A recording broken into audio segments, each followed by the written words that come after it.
while he's gone, I feel like I should say I honestly I think Alan's gonna make it in. I feel like we're gonna see an Alan deck. Dawn of Ash is Alan. I take back what I just said to him.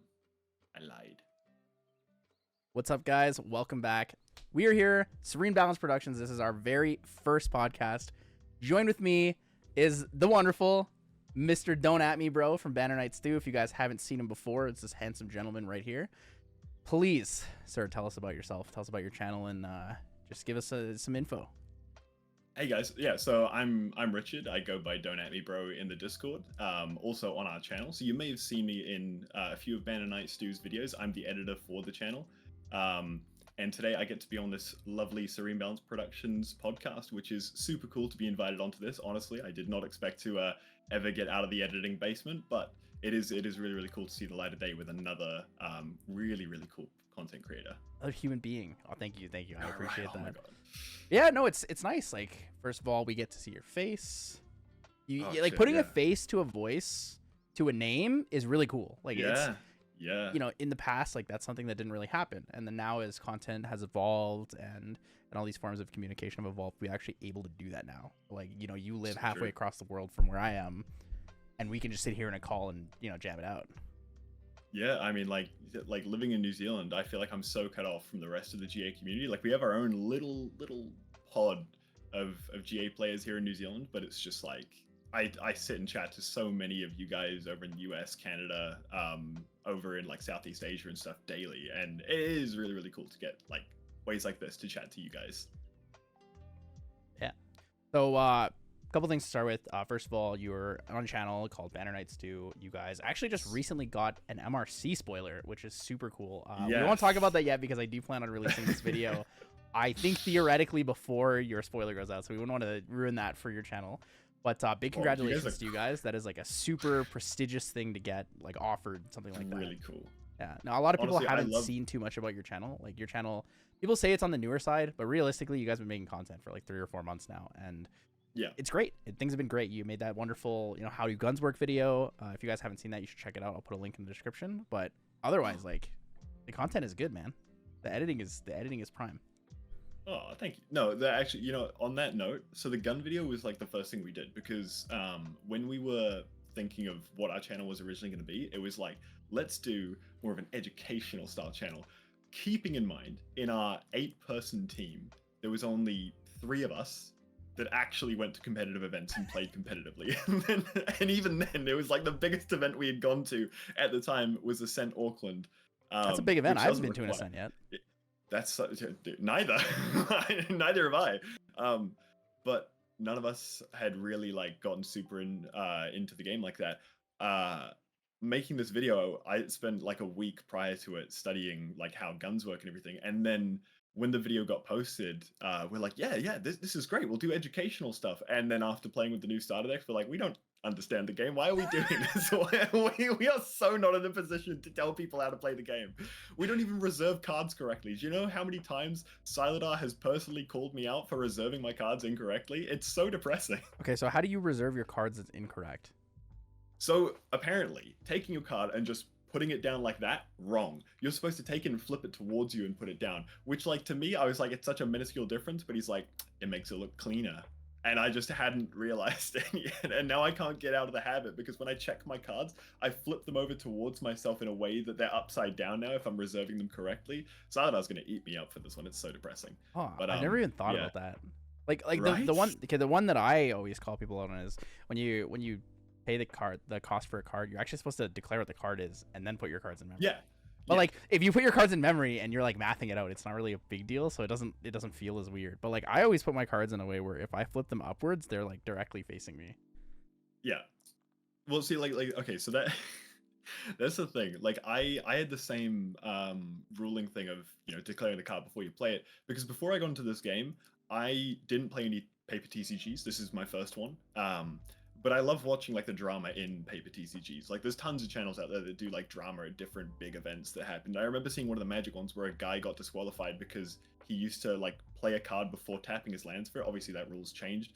But in my mind, I was like, oh my God, is this game like that? Do I have to like put down the stuff before I play my cards? And then I also got called out by Silent R for it again. I can't stop taking L's with the devs of this game. It's so wrong. I just never open my mouth in front of them. It's unlucky.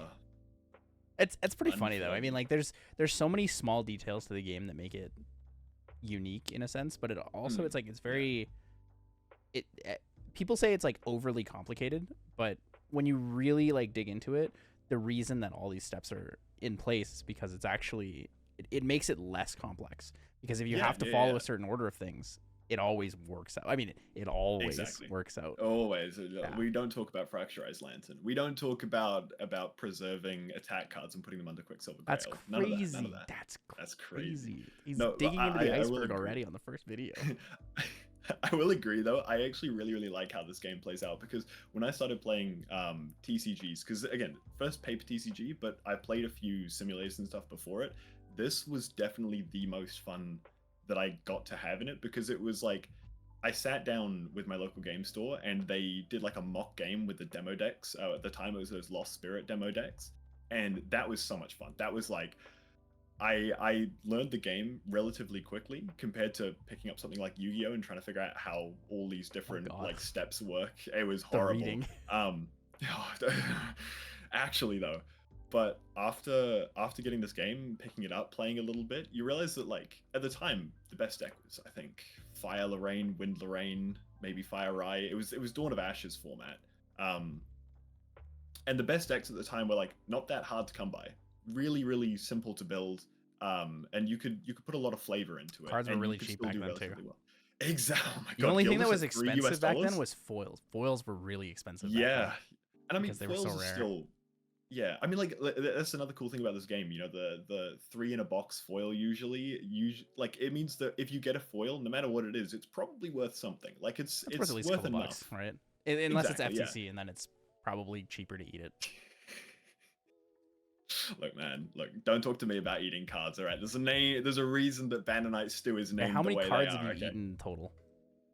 Oh, how many GA cards I don't know if I'm specifically have you eaten? GA cards, like I'm sampling all the different ones. I don't know. Maybe you just like have a like a charcuterie board of different TCGs. You just try and eat them all.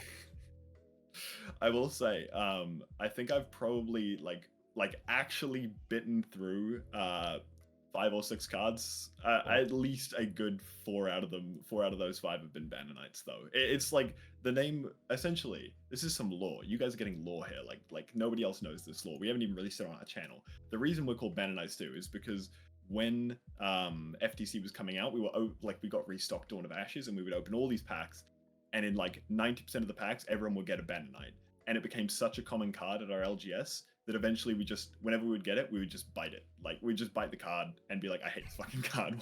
Why couldn't this be anything else in my pack?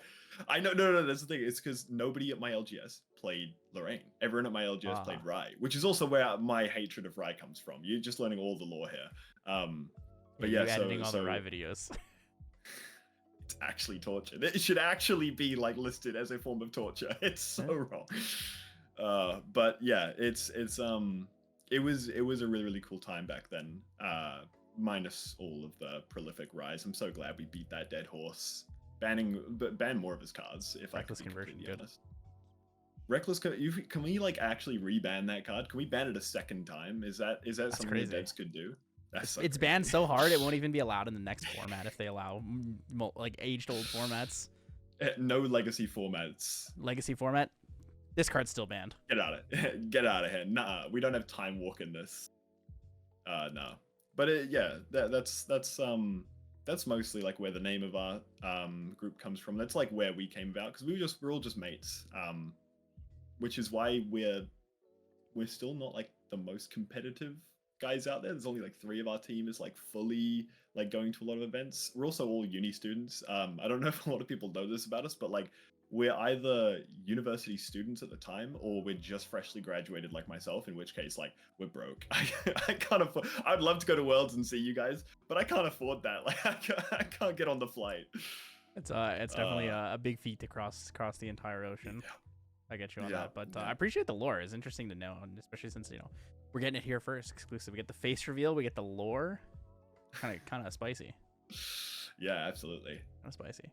right, let's get right into the topics because Yeah, I sure. don't wanna digress too much. Like the lore is cool, but we gotta save some of that for your channel, you know. Yeah, no, absolutely. Yeah, so the first thing I want to talk about is going to the Ascent Worlds 3v3. If you guys haven't read it yet, I'll put a link to the the event guide, which talks about how the event format is. Essentially, you'll have 3 different people on your team, and each of you will make a deck of 12 main material deck cards and 60 main board cards. There's no sideboards. It's a best of 1, and you are not allowed to share cards across up to the limit. So like if since a deck can have like 4 lurking assailants, 2 people could take each of them.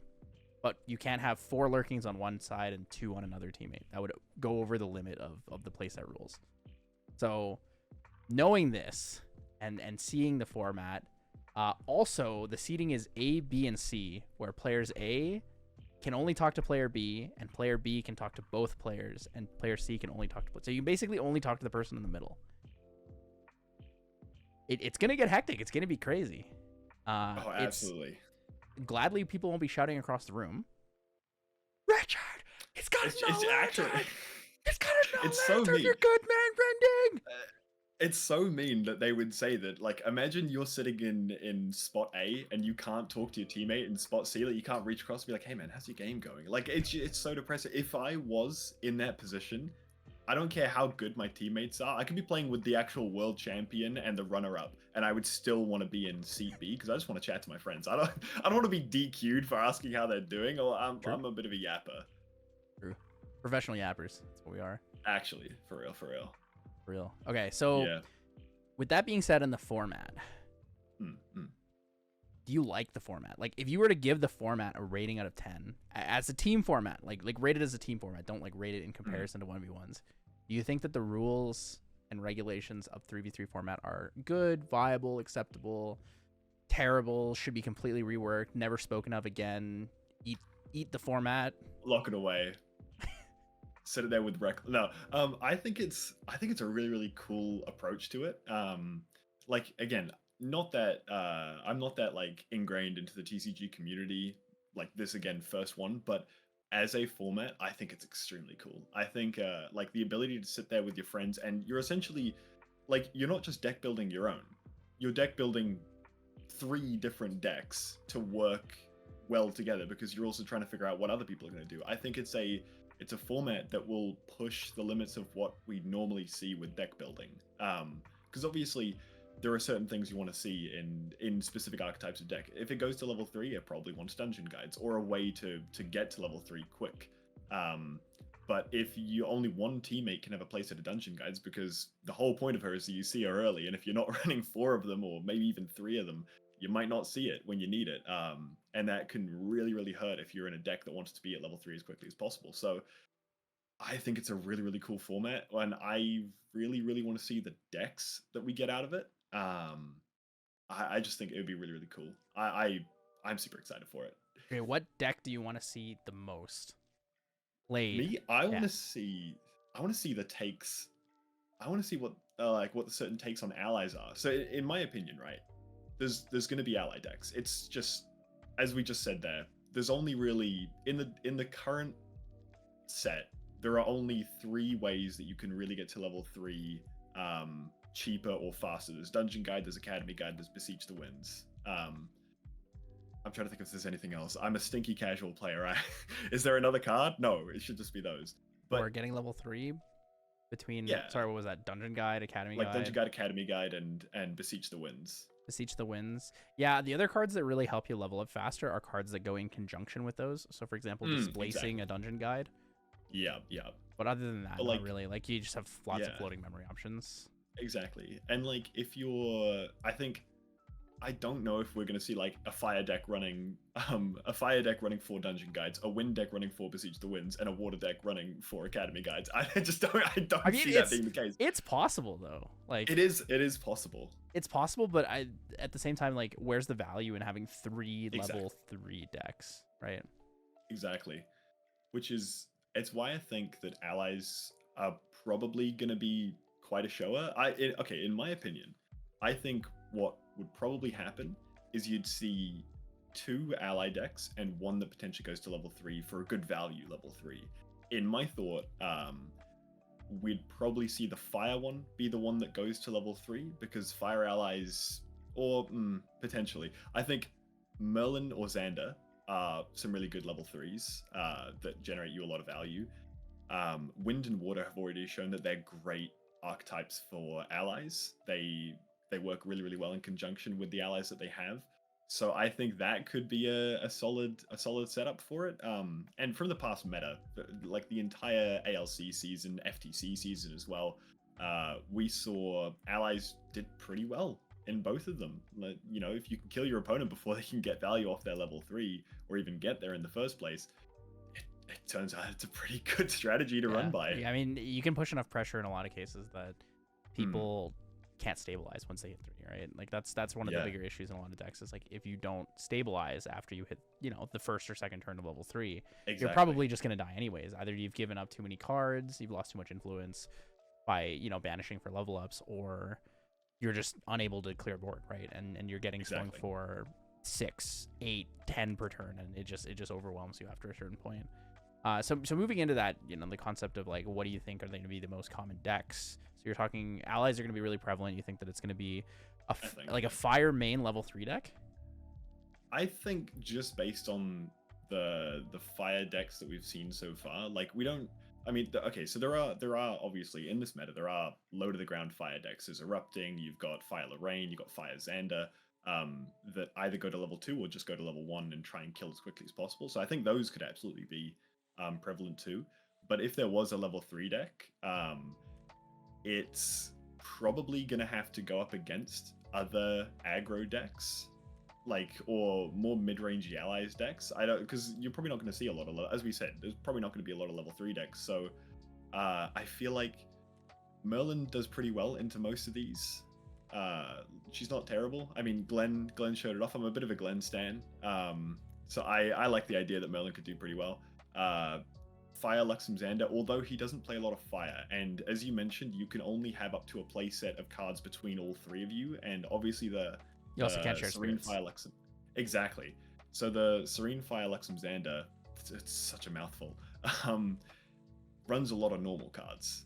Unless the deck was tweaked for this format specifically, I think he might not be the pick there. So I'm saying Fire purely for the sake of probably Fire Merlin, probably maybe Fire Diana, but yeah, it's definitely, it's something that I don't think I have the best. I don't think I could have the best takes on it. It's definitely interesting though, because like even this conversation right now, like where we're at, shows the difference in metas. So yeah, like, you know, you over in Oceania, me in North America. Like for me, I think that Fire will almost never see a level 3 deck in the 3v3 formats outside of Serene Luxem Xander. And the reason for that is because I think that being able to play things like Erupting, Fire Lorraine, or Fire Xander, those specific decks really don't take cards away from anything. I think Erupting is probably the most likely to take cards from other things, but you also have the option of doing Erupting where you focus on going like Erupting Merlin instead of the Erupting hybrid where you have Lorraine and Rye and level 2 Lorraine. But the main reason that I think that is because when you look at the other elements, and don't get me wrong, you could very well play Lost Spirit, you could very well play a Dawn of Ashes build, a Prismatic Sanctuary build. If you really want to do that, you can, by any means. However, I don't think they're going to be common, so I'm not going to include them in the video.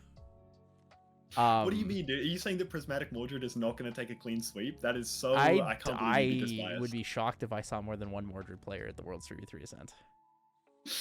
Yeah, we're a dying breed. Yeah. Well, but we get more cards, so it's not as bad coming in the future. Yes, so true, yeah. Yeah, so you think that the common decks are going to be the level 3 Fire Merlins. So what do you think for water and wind and like other element things? Like what else do you think that we'll see the most of? Well, yeah, so the reason I think that potentially Fire would be Merlin is just because I'm basing it purely on the fact that I think water and wind will probably play allies. Just because of that, they're obviously not going to be using the Dungeon Guide or anything like that.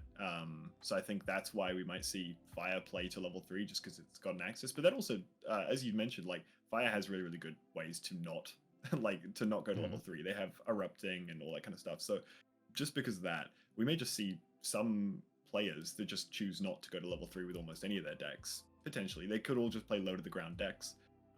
But Wind Allies has already shown it's a really good deck. It's solid. It does well into most matchups, and it has the out to a lot of stuff. Turns out flooding your board as quickly as possible and then just slamming into your opponent's turn, very, very viable. Water does it, but has ways to interact a little bit more, like with your opponent, through just preventing them from getting to do stuff. I think it's solid. Also, it has burst with Scepter of Lumina. So yeah, it's honestly it's pretty solid. I think that is why I think maybe Fire has level 3, just because I think Wind and Water are so solid in their purely not going to level 3 allies builds. But yeah, what are your thoughts on that though? Like, what's the NA meta like over there for stuff like allies? The common decks in North America would be Wind Tenoris, Wind Lorraine allies, where you cap at level 2. Usually it's a level 1 cap on both of them. You'll play a lot of things like Wind Rider. You'll play a lot of 3 cost, 2 power, 3 life cards. You'll see things like Trained Sharpshooters, Esteemed Knights, Wind Rider Vanguards, stuff like that. It has a little bit of interaction with attacks, so you'll have things like Deflecting Edge, Zephyr. Some people run Reclaims and Favorable Winds. But that's probably the more common deck. Alongside that, though, there is the like mid-range Crux allies, where you see the Spirit Ruler build, where people go into level 3 and then they're playing around like Ghost of Pendragon. They're playing around Ascension, right? Prismatic Wind Ascension, because Prismatic Ascension allows you to control your opponent's influence. So if you put down a wind card, or they put down a wind card, right? Like you Ascension, they lose a card. It banishes. They can't get it back. They don't get any floating memory value out of it. If they're water, it's even more valuable because you draw a card if you reveal water on their side. Yeah. And then if it's fire, you can just either damage them to face or use it to clear board in most cases. Right? Those wind mid-range allies are like fantastic because you have Banner Knights, you have Tactful Sergeants. Like it's a humans deck is really what it is. It's a humans. Wind Crux? I think Wind Crux will be pretty popular. Simply because of the meta with fire decks. I think Wind Crux as the level 3 deck stabilizes people playing Fire Lorraine, Fire Xander really well. Yeah. But it kind of depends, because there are a couple unique options that go along with that I guess we can talk about after. I'll go into water first, but I think that Wind Crux like allies will be really strong. And I want to call it, I don't really know what the term would be for Grand Archive specifically. I've heard a lot of people call it anthems. Those are, I believe, Magic players who call it. But essentially, that's like a very anthem-focused deck, right? You have Banner Knights out, you have Tactful Sergeants out, and that's really what brings all the damage from your allies, right? Your allies that are, you know, 1 cost or 1 power, 3 life suddenly start hitting for like 4 every single turn because you have 2 Banner Knights and a Tactful Sergeant on the field, right? Yeah. And even when they're attacking into you, if you have Banner Knights, you retaliate for even more damage. So if you rest retaliate as a Swift Recruit and you have 2 Banner Knights in the field, you're hitting for 3, right? And that's like that's like a pretty severe trade for most people. Most people can't make that trade, and they have to figure out how to play around it. So that kind of anthem deck I think is hard for people to play against right now. Oh, absolutely. And it comes out so quick because like Banner Knight only costs 2, Phalanx Captain only costs, well, she costs a lot, but also she gets cheaper for every single human already on the board. The idea of the deck is I'm going to put as many down as possible. Yeah, so you're just slamming 2 of those down because your board is already huge. Just it essentially is just I'm winning the game here. Yeah, and there's a lot of really cheap allies too that are human, right? Like you can play Swift Recruit for 2, Banner Knight for 2. You can play, like, you already have a Dungeon Guide on the field in a lot of cases. Ghost of Pendragon is 2, and suddenly your Phalanx Captain is 1. Or 0 if you have 5 ally. Like your ability to kind of play around that is really, really strong, and it allows for you to play a more flexible deck in that style. Because when you look at like these, you know, more aggressive allies where you're focused on level 1, level 2, they share a lot of cards between them, right? They share almost all of the 3 cost 2/3 cards. When we look at water though, there's a couple different decks. So I think Wind is actually the least what's the word I'm looking for? The least flexible. I think with Wind decks, you're going to see low-level Wind allies, and you're going to see mid-range Crux allies. Like, I really don't think you're going to see that many Wind Merlins. Like, Wind Merlin is viable. It's an option, but it's weaker to ramp up than a lot of other, like, Merlin types, especially Fire Merlin. And I think that Wind Merlin doesn't have enough removal to deal with these, like, really fast, aggressive decks. So I do think it's going to be low-level Wind allies and then Crux allies. You don't think Wind Rai is going to make a showing?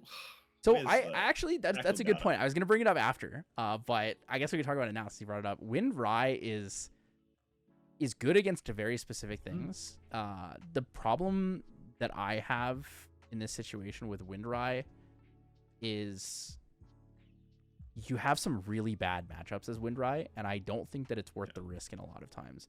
The Crux ally specifically feels like a deck built for like an open playing field. It doesn't have like an auto win into certain decks. It doesn't have an auto loss into most decks. It's very neutral playing ground and will allow people to show skill expression, which is why I think it's going to be such a popular deck. People who are really good at the game are going to play that deck really well. People who aren't so good at the game are going to realize, you know, Crux is fine. They're going to play it and it's going to be good anyways because Crux is fine, right? But it is one of those things where it's like Wind Rai is really cool because some matchups it'll absolutely destroy. But it's I mean, do you want to play rock paper scissors or do you want to have a more even chance playing against everyone? Right? Yeah. So it's preference in that case. When it comes to water though, I think that there's gonna be 3 types of water decks. We're gonna see aggressive allies, which is Diana and Water Xander. So Water Xander aggressive allies, the Poison Dagger, Scepter of Lumina, plays the Gildas. Diana allies is going to be, the Gildas into the gun, Dungeon Guide to level up to kill. Yep. I think the second form we're going to see is like really heavy control decks. So we'll see things like Water Tenoris with the Academy Guide that goes into like Genesis Aegis, right? It plays the slow accrual value kind of deck. And I think the one that goes Amorphous Strike? You can run Amorphous Strike. I think, to be perfectly honest, the only Neos card you actually need in this deck is probably Summon Sentinels, because by the time you get each of your domains out, it's a 1 cost or it's free if you're running anything else. But like you can always put more things in, right? You can put in Amorphous Strike, you can put in Smash with Obelisk, you can put in all these other options, you can put an Archon Broadsword in there. But it depends on how comfortable you feel playing that matchup into the long grindy game. Yeah, absolutely. And then the third one is actually, I think we may see some Water Luxem Xander. Ooh. I think Water Luxem Xander works well in this because it utilizes allies, but it mainly utilizes water allies because of cards like Revitalizing Cleanse. You can use Revitalizing Cleanse to reveal water, to reveal anything really. You can reveal Luxem with it, but you can also reveal water with it, so it gives you like that early kind of setup for healing.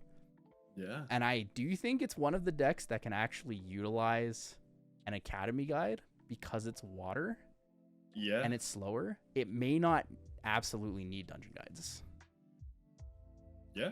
Well, see, this like whole combo is making me realize how much of a casual player I am, because I'm like, I had not thought that Water Luxem Xander. I mean, I remember this is probably like earlier on in the FTC format. There was somebody at my locals who really wanted to play it. They're like, it's the big brain deck. If you play this, you're like extremely big brain. And then he never played it because he died instantly to all the Rai fireballs. But like, thinking of how it's probably changed now with like Deft Executor and like Revitalizing Cleanse, a card which usually doesn't see a lot of play, actually has some really, really good techs in this deck. Just revealing your memory for the heal from water, or revealing like some sights to heal as well, or revealing Gleaming Cuts to draw. It has a lot of tech in this deck. I like that a lot. I like that call. One of the neat synergies I really like in this deck is that it's actually like it's not an allies deck, but it plays some good allies. So you can have things like Downcut for the floating memory into a Frostborn Paladin. You discard the floating memory, your Frostborn Paladin gets a buff counter, and you draw cards. So self cycle plus the onboard removal is really good. And then you have really neat things like Shroud in the Mist, which you can play as a fast card in response, and stealth your board and yourself as a champion because it's all units you control. And then when you go Deft Executor, you can pull it back. Oh yeah, actually. So it's like your own built-in Vanish from Sight, but you can play it without playing it in Recollect. Like, you have more options in that case. Do you know what I really like about this, actually, like just going over this, is how many of the champions are actually viable in this format. Like, it's really, really cool, because obviously you can't have multiple copies of cards across, especially for material deck cards, which is just one-offs. We can't see everyone playing Lorraine. Mm-hmm. Only one person at that table is going to be playing Lorraine. So in that case, what are the other champions you could use? It's not like we're going to have one very strong deck at the table and the rest are kind of weaker because they don't get the really good meta champion. all these champions are very good and can work in different ways. I mean, Xander can work in water, in fire. Would love to see the guy get to work in wind, but maybe that's an MRC. There's actually shout out to one of my friends in SoCal, but he's a fantastic Wind Tristan player. Oh, okay, he does pretty well in the Yeti events, but like yeah, the fact that those decks exist and don't overutilize things from other decks is absolutely what allows this format to be more unique. Yeah.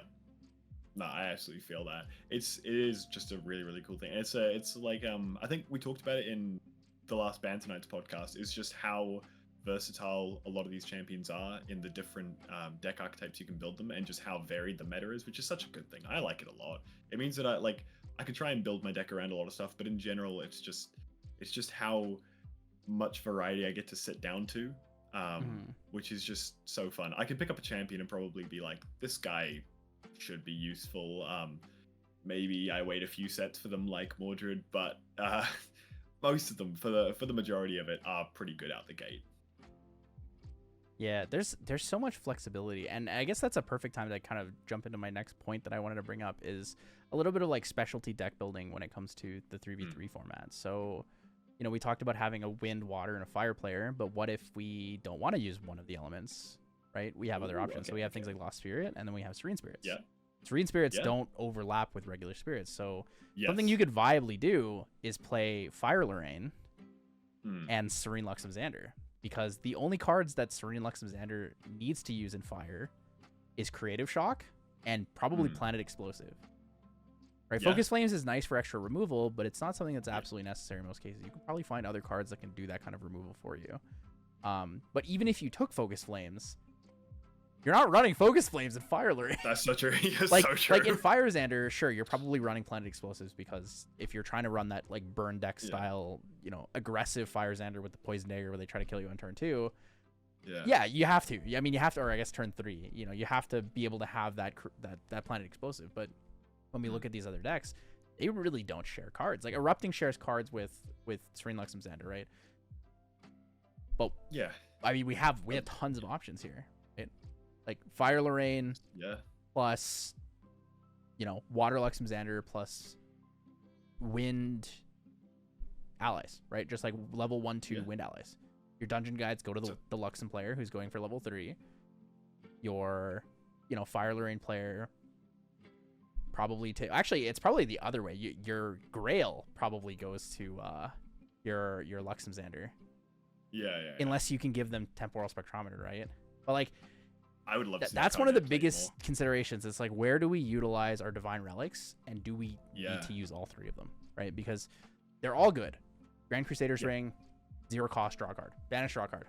Quicksilver Grail allows you to play around a lot of interaction. It allows you to bring in things that are rested at a faster pace with protection.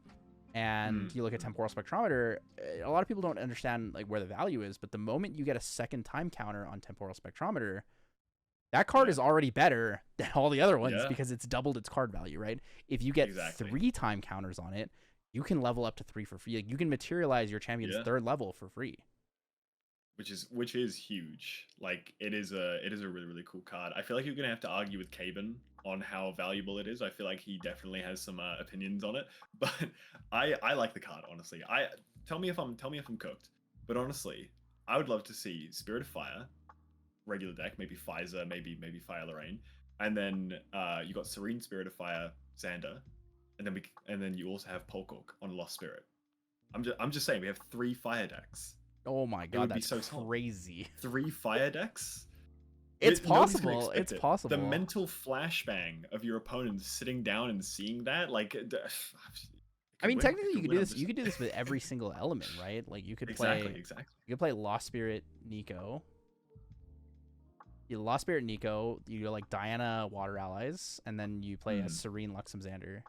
Well, Serene Luxem Xander, like Luxem Xander, oftentimes as the water variant can use a regular spirit, but I mean, Serene Spirit's not bad in any case. Yeah. The thing is, you don't want to banish out your Serene Spirit as the water Luxem Xander, because the water cards are really good for you, right? Yeah, water cards are really, really good.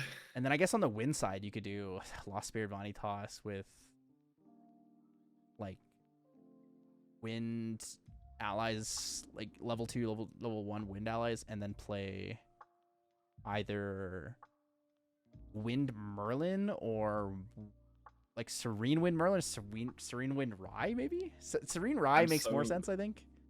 I'm so happy that you're like actually giving this thought. Like I, I was like, man, this is the most cooked idea I think I've had all day. This is stupid. I'm so glad to see somebody actually be like, yeah, you know what? Let's think of how to build that up. Like, I mean, we might as well, right? There's no reason to like gatekeep ideas and concepts. At worst, it's like, okay, we thought of this idea, didn't work, right? But it's not like if I see we thought of this idea. That's stupid. Why are you doing? No, man, that's that. What? There's no way. There's no way. What do you mean? What do you mean? I feel like it would be one of the funniest things ever to sit across from somebody as they start pulling out the deck. You're like, what the fuck are you doing? The whole time, gaslight them. Make them think that every play is wrong. As they put down a card before they take their hands off it, just stare at them. Is that really what you want to play? Make them feel bad for it. It would be such a good mind because there's nothing in the rules that stops me from gaslighting my opponent. I'm pretty sure there's nowhere in the rules that I can't gaslight my opponent. Okay, well, okay. To be fair. There is a level of sportsmanship that must exist in the game, and you can get penalized for being unsportsmanlike. That is actually a thing. And then also on the topic of rules, lying to your opponent about things is actually against the rules. Cheating. I guess probably good to go over this since people will watch this before the 3v3s. If you willingly allow your opponent to miss a trigger that they cannot miss, you are cheating. You are breaking game state. So don't do that. So, for example, there are things that you can miss, right? On enter, level 1 Lorraine, materialize a weapon with material cost or memory cost 0 or less. You can fail to find that weapon. You can miss that trigger. But you have things like, I play Scry the Skies. I forget to draw a card into memory. I see my opponent forget to draw the card into memory. I don't tell them to draw the card into memory. If I willingly do that, it's like, I'm cheating. So don't cheat, guys. Be good. Be good to your people. Be good people. Be good people. Win with honor. Die with grace, like Reinhardt said. Yeah. If somebody starts dying at the 3v3, I'm gonna be a little bit concerned now. But no, I did. Don't. Whoa. But like, yeah, I think it is a really, really good point. Is that like the game itself, this community is really, really nice. This community, I feel like every day you come to the Discord, you feel pretty good seeing how nice people are. It's not fun to lose a game because of like something that your opponent did, or in this case didn't tell you about a mandatory trigger. Especially if they knew about it and they're just cheating for it. Like, it comes down to a battle of skill. It should be a battle of skill at the end of the day, not a battle of I forgot I have 7 different trigger things on the board and I forgot one of them and that made me lose the game. That's not fun. Yeah, I mean, like you should lose a game because your opponent played better than you. You shouldn't lose a game because something was missed and someone just tried to like swindle you out of it. Yes. I actually lost my, I'm going to lose my 3v3 because I'm sitting in seat A and I tried to talk to player C, unfortunately. I got disqualified for that. I was asking him how his game went, and the judge came over and said, what the fuck do you think you're doing? Look at your seating, know your place. And true. Just like that. Poro just walked over and said, Richard, shut up. He just dragged me by my neck straight out, still in the seat. Yeah, dragged you by the seat, out of the venue. Just said, think about it. Think about what you did. Yeah. No, it's a cool format though, and it is a good point. Like, yeah, I think going forward, I am super excited to watch this 3v3. But we can't just talk about the 3v3 without also talking about the fact that it's going on in tandem with the actual World Championship too. The sad part is you actually won't be able to watch 3v3. That's so depressing. There's no stream for the 3v3s. There's only a stream for the World Champion. I'm so sorry, guys. We will only be covering the World Championships. As the casters, we will be giving you guys updates on how things are going in the 3v3s in between the World Championship games. We'll be like, oh, this team is doing really well. They're up like 3-0 against all of their opponents so far. These are the teams that are looking towards going to day 3 here, or day 2. Day 3 is for the World competitors. But yeah, 3 days of playing Grand Knockout. I guess in terms of all that, like, I want to talk about in specifically if you had to pick the 3 like decks that are gonna win World's Ascent 3v3, what do you think they are? Oh, no pressure at all. If you get it right 100%, I'll send you a cool package right after Worlds. If you get all 3 right. Whoa. Real quick. So, can I have a quick chat to TCG as a team? Can I? Can Well, I have, mean, like, a little- only can I phone a two friend? of the three of them are playing in 3v3 That's Ascent. fine. That's 2 out of 3. I need to phone a friend. No, I would love to think that that allies. I would love to think that maybe I think in honesty, I think water allies probably just because they What have so many champion? good allies. Ah, shit, this one too. For champion, I want to say probably Tenoris or maybe Xander. I pick say one. Tenoris because You I gotta pick one. ah, You you're gotta so mean. pick it. Tenoris then. The water Tenoris allies. I picked Tenoris because of the fact that I see Wind has some probably better Wind probably has some better champions that could run it like for allies, and Fire maybe wants Xander. For Wind, I want to say for Wind, Lorraine, like allies, but I also want to say Crux or now. non-Crux? You made a real you made yeah you, that's the There's thing. a big you made difference really between the good, way the decks are built. yeah, because you made a really, really good like point for why you'd want to play this Crux mid-range deck. I think, in my completely professional opinion, if you don't agree with me, you're just wrong. I think it'll be a Crux mid-range because of the fact that Xander could play Luxem, right? Like, you could be seeing Luxem Xander as Fire. Or other players might play it. In which case, Wind Allies isn't going to do too well. Whoa, crap's sake. I don't have any Grand Archive so you think cards you think on you me. think Wait, Wind no, Lorraine I Crux? do. So Wind Lorraine Bam! Crux. Ellen. Wind Lorraine Crux. Water Tenoris allies. And what's your fire deck? I want to really say like Serene, Luxem, Xander. Whoa. But I've also just said like Crux, Lorraine as the Wind, which both of them would probably. I feel like this is going to come down to a deck building thing. Like I think we'll probably see. If I can be completely honest here, I think we'll see deck archetypes that we already see, but they will be specifically purpose built for this event. Like for sure, might see absolutely. changes. Yeah, like we'll just see. I mean, not everyone can run changes GCR, for for it. example. So Exactly. I think it could be a Serene, Fire, Luxem, Xander. I hate saying that whole thing out. But maybe runs something like an Academy Guide or something like that. Maybe it runs the Dungeon Guide and Crux runs Academy Guide or Beseech the Winds, etc., etc. Something like that. I feel pretty good with those picks. When I inevitably get all 3 of them right, I'm coming back for this to say I told you so. for sure. I'll definitely send you that cool package. You'll get something that you never would have expected. The cool package is going to be a Bitten Banner Knight from Serene Balance Productions. Signed. We'll get it graded. Signed by everyone, maybe. Are you telling? Oh wow! You know what? If I can get that, dude, I'll grade it. I will grade. I'll get it Beckett graded. I'll hang it up on my wall. That'd be cool. Yeah, exactly. Okay, exactly. going back to it. Your final answer was Wind Crux allies, Serene Luxem Xander, and Water Tenoris allies, right? Yes. Okay, I'm gonna remember that. We'll see. Oh no. All right. All right. If this comes out before the Ascent 3v3 format is played and everything like that, I want whoever watches this to actually bring that, please. For the love of God, I want that package. I don't know what it is. It's probably just a little letter that he's put and sent it off to me. But I want that. Yeah. Well, maybe we have to win and find out. Okay, so can you? Wait, sorry, go ahead. As a commenter, you'll be commenting on it. Like you'll be giving us updates on it as a commenter. Can you also give us updates on the drama that goes on with it, and not just the games? If somebody has or somebody loses something, can you give us updates on that too, please? Even if you're just DMing us, please, man. I want to know what happened. Instagram stories. I'll put it on the Instagram. Yes. Stories. We'll see. There'll be notes somewhere. I'll be vlogging as well, so I have a lot of actual footage from the event, trying to get everything. Hell yeah. So speaking of that, if you guys are going to the event and you get any footage and you don't plan on making a vlog, please send it to me. I will put my email to that in the description below. If you want to send any video clips or just a whole bunch of pictures you took at the event, I think it'd be really nice to include some of those in the vlog when we talk about Grand Archive's first World Championships. Yeah, I mean, I digress, but I wanted to talk about as our final topic what your thoughts are on the World Championships and your top 3 picks for people to make it to the finals, not to win, but to make it to the finals.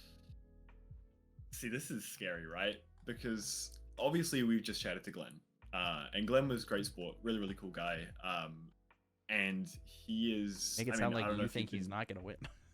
Well, no. I'm saying like he. I'm just teasing, no, you. no, Glenn, please. No. Glenn, are you watching But, this? Glenn, hello, Glenn. Can we get Glenn?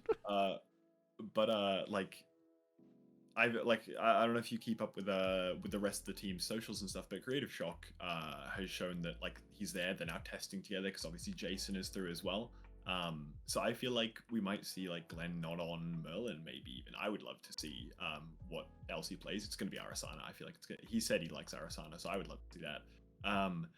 I'm looking through the competitors now, and the thing is, I honestly want the C ones. I don't think I can make a very good opinion about those because I haven't really chatted to any of them besides seeing them win through their nationals.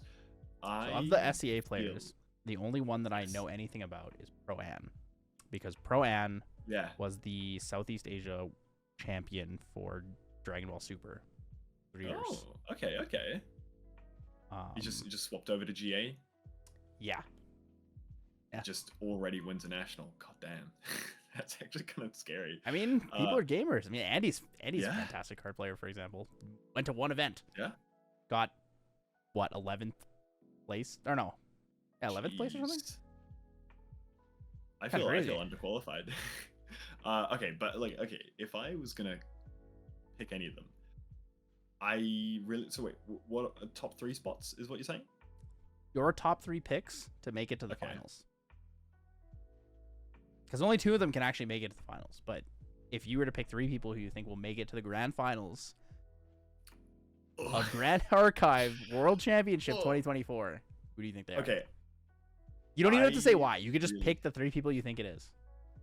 I really like Christian from NA.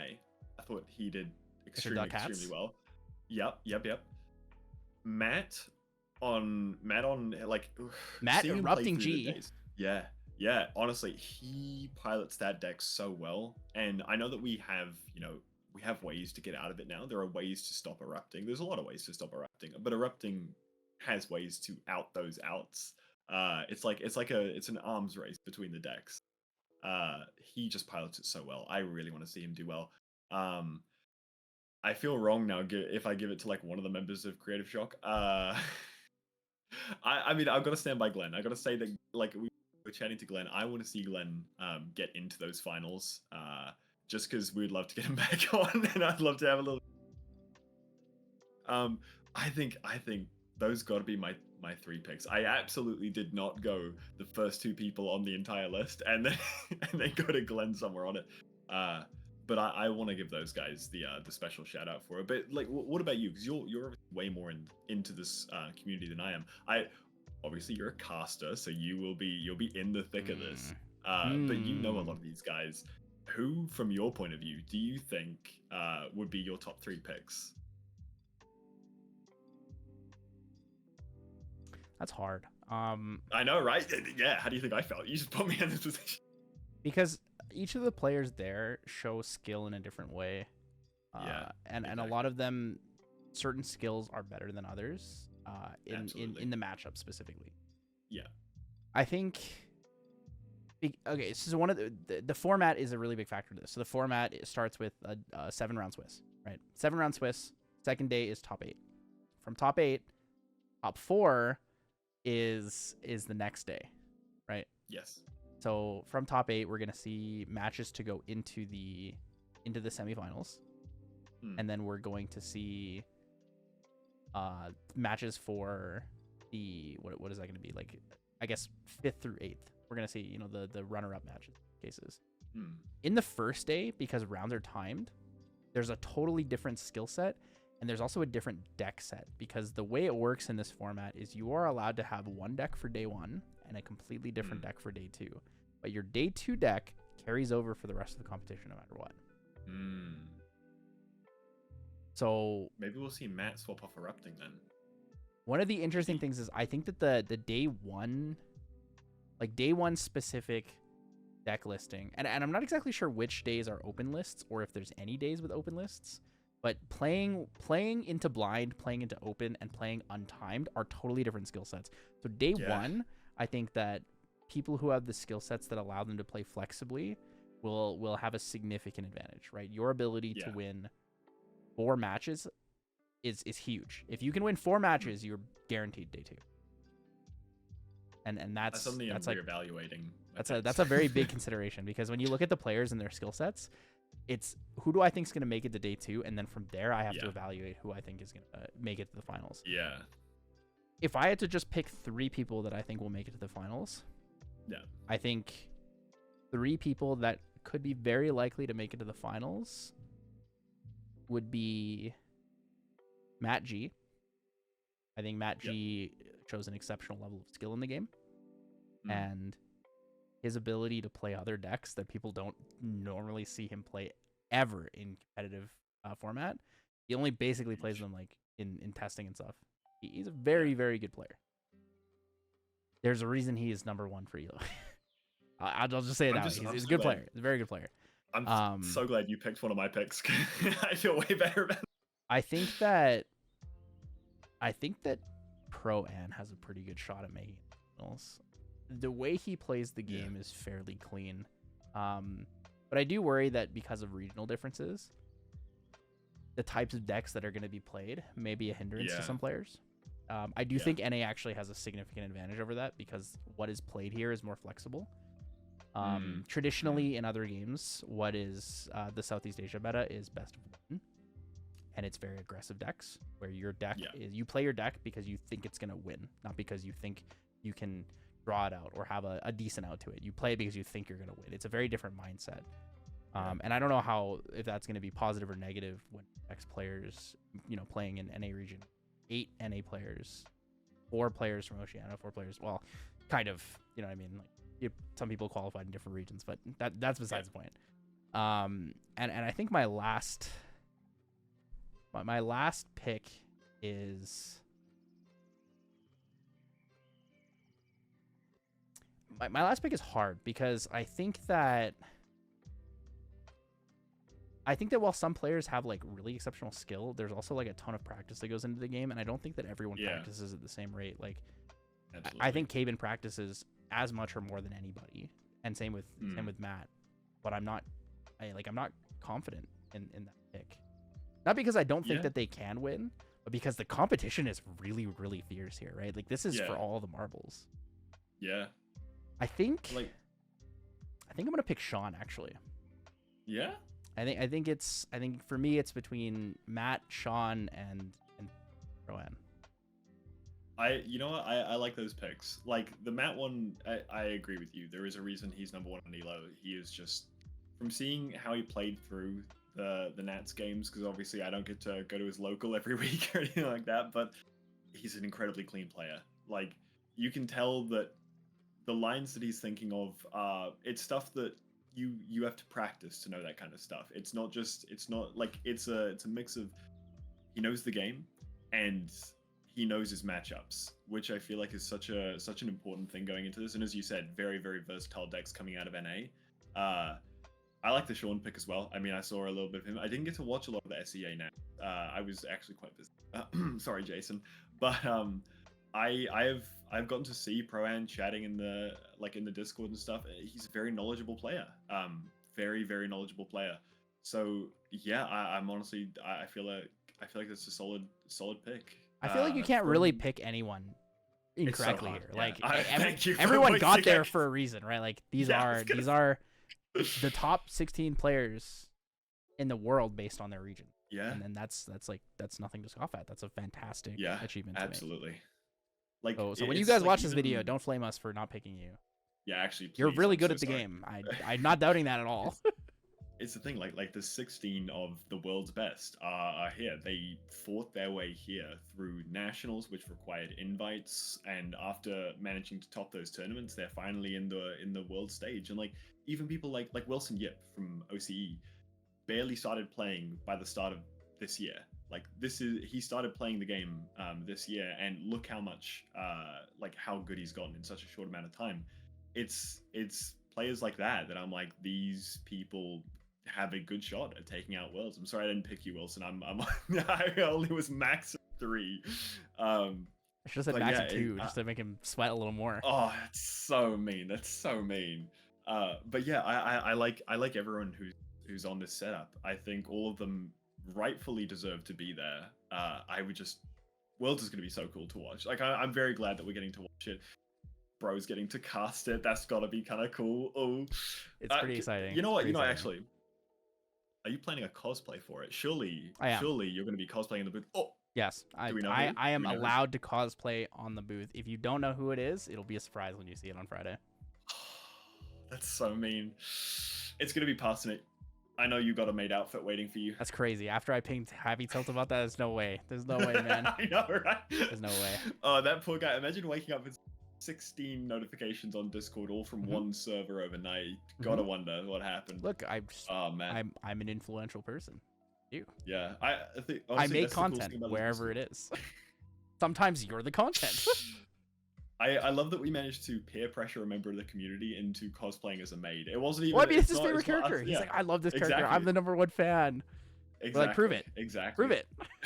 Do it. Do it. Then. Do it. Put on the maid outfit. Yeah, it'll be super cool to see. I'm actually really excited to see how the cosplay competition will go as well, because obviously we've got that going on at Worlds too. The prize card is so clean, looks really nice. I hope that we get stuff from that. So again, if you're getting any videos or any pictures, send them through to him. So I want to see these things, because like us in New Zealand, it's not that easy for us to get over, but we absolutely want to be part of it. So this is our best chance, please. Yeah, absolutely. So thank you so much for your time. I really appreciate you coming on this podcast, being the first Serene Balance Productions podcast. Discuss Ascent Worlds 3v3. I wanted to pick you specifically because I knew that you weren't going to be competing in it.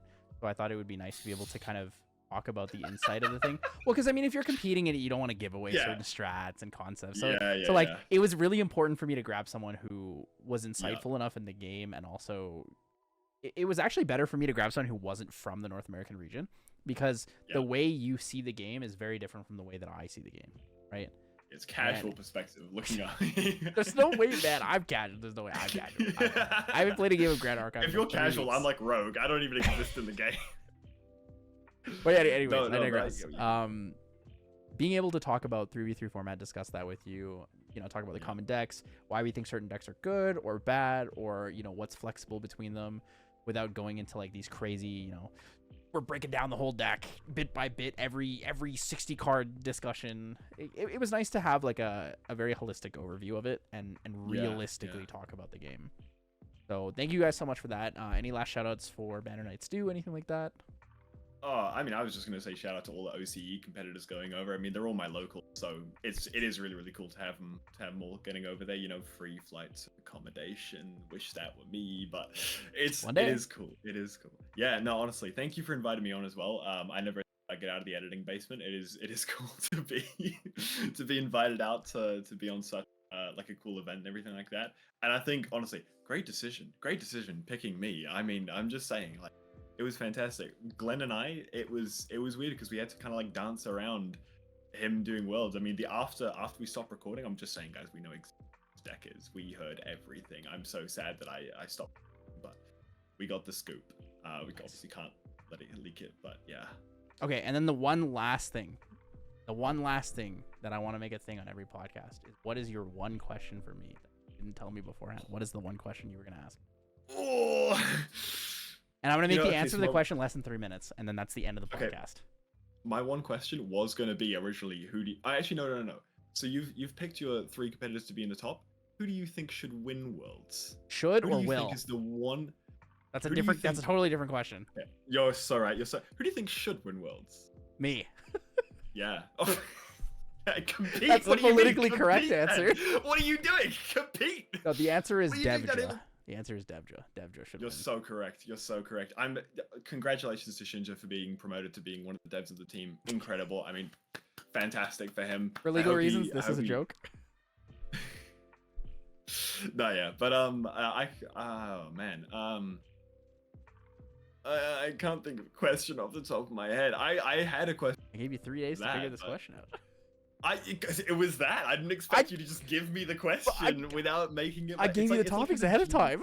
Well, it's like imagine you rub a lamp and a genie comes out and they're like, anyway, here's wealth and power. What's your one wish? And you're like, um, yeah. What's the next color of hair you're going to? Probably won't dye my hair again for a while. Probably for the rest of the Oh year. shit, staying as red. I'll let it be will red, will and then it'll grow out, Yeah. and I'll have completely, all the red will be completely gone probably by, it's May 6th today. I dyed it 2 days ago. I think the red will be completely gone by November. Oh, I'm just saying, guys, real quick. This is a complete thing. He actually did dye his hair red to support Banner Knight Stu. He's Loki. Yeah, he's on our side now. So just keep that one in mind. We have the support of Serene Balance Productions for legal reasons. This is also a joke. That's so funny. That's so funny. But yeah, that's all I got for you, man. I appreciate it. Well, thank you for joining the podcast. Thank you guys for watching the podcast. Hopefully you guys enjoyed this, and we will get back to you with some more Yeti webcam weeklies and some more podcasts in the future. If you guys have any suggestions for topics, guests we should bring on, or any form of content, please leave it in the comments below, and we'll get back to you soon. Thanks, guys. I feel like my room's really naked compared to his. Look at here. He's got like all the Pokemon stuff in the background and everything. I've got that. Man, I need some stuff in this room. I need to get some posters. Maybe I can't see the air mattress on the ground though, so we balling right now.